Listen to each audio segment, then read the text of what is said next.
Guys, I can't believe that the moment that we've all been waiting for has finally arrived. Just a few days ago, we were hearing how Daryl Morey was calling the Clippers unserious, all because of their reluctance to bolster their offer for Harden with the addition of Terrence Mann.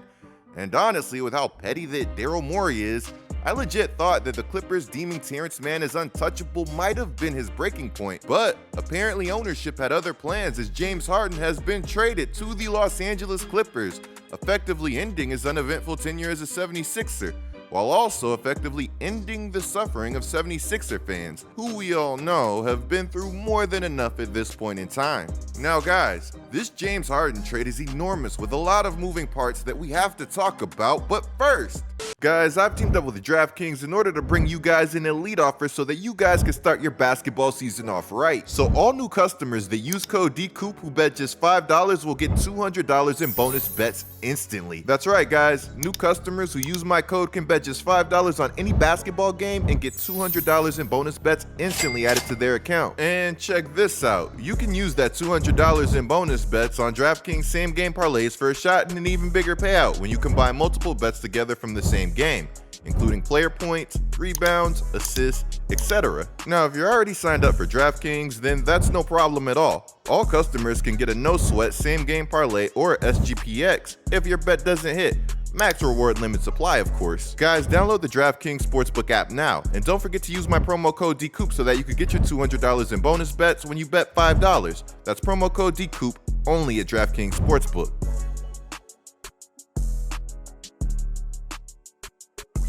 Today, the news would break that James Harden would be traded to the Los Angeles Clippers in what is an absolute blockbuster of a deal that the pick-hungry Oklahoma City Thunder just couldn't help but to get themselves involved in, netting themselves a sneaky, risky 2027 pick swap in the process. Now, with the Thunder receiving this pick swap, the Clippers would obtain that extra pick that Morey was coveting so badly. So since we've gotten what the Thunder received out of the way, let's go ahead and get into the backbone of this colossal trade. So in this Harden blockbuster, the Los Angeles Clippers would of course receive James Harden and his best friend PJ Tucker.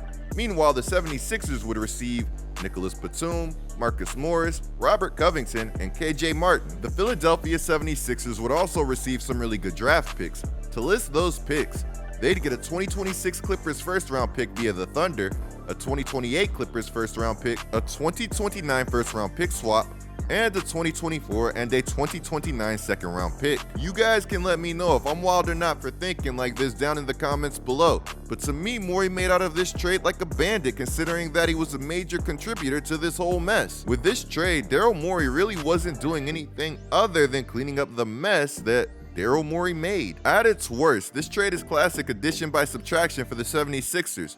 For the 76ers, the drama is gone. And the emergence of the dynamic Tyrese Maxey is here as this man has turned into a bona fide star. Maxey has been averaging 30.3 points, 6.7 rebounds, and 6.3 assists this season while shooting 50% from the field and 56% from the three-point line. Though the sample size for this season might be small, his talent is real. This man has been eating. And now, with another seat open at the buffet, I don't see this man slowing down anytime soon. On top of Maxey's emergence, Daryl Morey now also has the assets necessary to go out and get another high-level guard to partner with this core. How does Joel Embiid, Tyrese Maxey, and Zach LaVine sound? Not too bad, right? Well, reportedly, Zach LaVine and OG Anunoby are two names to watch for the Philadelphia 76ers. If you guys want me to dive deeper into trade possibilities for this team, just let me know down in the comments below. So when you factor in that there was virtually no market for Harden, and that Harden was doing everything possible to recklessly tank his value, but then Morey still somehow found a way to turn Harden into a handful of high-value picks and 4 role players who are all on expiring contracts, that's pretty impressive. Sure, in plain sight, this trade might not look like much, but to me, this trade was a chess move by Morey. Mind you, that this is coming from somebody that thinks that Morey has been incredibly overrated as a GM. According to Bobby Marks, those expiring contracts that we just referenced don't affect the 76ers cap flexibility for the 2024-2025 season. And Philadelphia, who is going to be hungry to add talent, projects to have between $50 and $65 million in cap space next season, which unironically, Kawhi Leonard and Paul George, who have player options for the following season, are among the major names who have the potential to headline that uber-talented 2024 free agency class. Now, I'm really hoping that the Clippers wouldn't make such a risky move in giving up what they did for Harden without getting at least a verbal commitment from Kawhi and Paul George. So I'm fully expecting this to be one of those situations where we see an extension announced sooner or later. But let's just say, for whatever reason, that one doesn't happen. The potential for disaster there is terrifying and what nightmares are made of.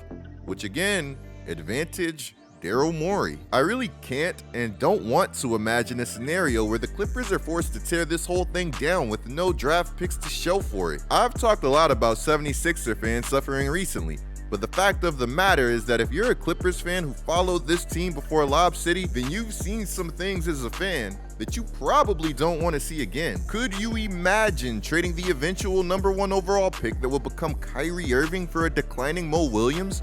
That's just a small sample of what this fan base has had to endure. So look, I don't want to say that I hate this move for the Los Angeles Clippers because that sounds harsh, and maybe I would have done it too if the price felt right. But I don't think that it was, and for the life of me, I don't understand why the Los Angeles Clippers felt the need to pay this price. There was virtually no market for the 34-year-old James Harden, and you're probably going to have to pay him to retain him unless there was some sort of under-the-table agreement beforehand. Now mind you that as I say this, that Harden is out here waiving his $5.1 million trade bonus so that he could ensure that this trade happens. And reportedly, Harden is ecstatic to be going to the Clippers and returning home. I can't be the only one that's starting to get a really bad case of deja vu here. Remember that part of the reason that Harden and Morey fell out was because Harden apparently thought that he was going to get max money from the Philadelphia 76ers, only after Harden took less money so that the team could fill out their roster. While I'm more than willing to chalk this one up to Morey not coming through on his side of the agreement, it just really feels like we've seen this one play out before. For better or for worse, the Clippers have had some blunders when it comes to loyalty. And as we all know, the NBA is of course a business. With the Clippers investing in Harden, they're giving a man who hasn't needed leverage to make a mess all of the leverage that he needs if, and keywords if, he wants to. What I mean by this is that there's always that chance that Harden says pay me or I'm leaving, which would mean that you just traded away those assets that you did for nothing. Now of course, there's always that chance that Harden does end up taking a sort of team-friendly deal to prove a point. At the end of the day, who knows what this man is really thinking? I really wouldn't be shocked if this man wanted to do something like retire at the end of the season. That's where we are right now with James Harden. Now also remember what I mentioned in my last Harden video. Harden and Westbrook have already had a falling out in Houston. To add to this, it isn't exactly like Westbrook has been terrible. Sure, he still has his moments, but for the most part, he's been playing well within himself, building off of that foundation that he laid last season. Again, I don't want to say that I hate this move for the Los Angeles Clippers, but they've hitched their wagon to a lot of bad bets. 3 out of 4 of your core players are injury prone and not getting any younger, which is a problem in itself. Kawhi will be 33 next June, Paul George will be 34 in May, Russell Westbrook will be 35 in November, and James Harden just made 34 in August. I've never felt like the problem for this Clippers team has been talent. This Clippers team has had the talent to win it all before.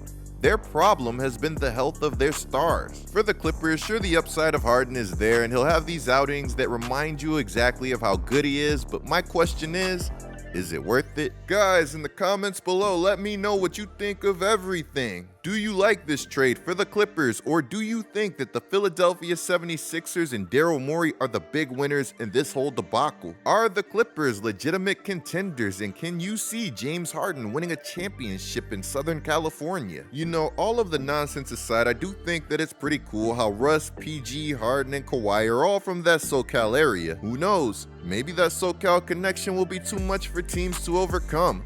Guys, again, let me know what you think of everything down in the comments below. Clicking the video on the screen right now is a great way to support my channel. I'm GetLikeCoop, bringing you guys the scoop until our next upload.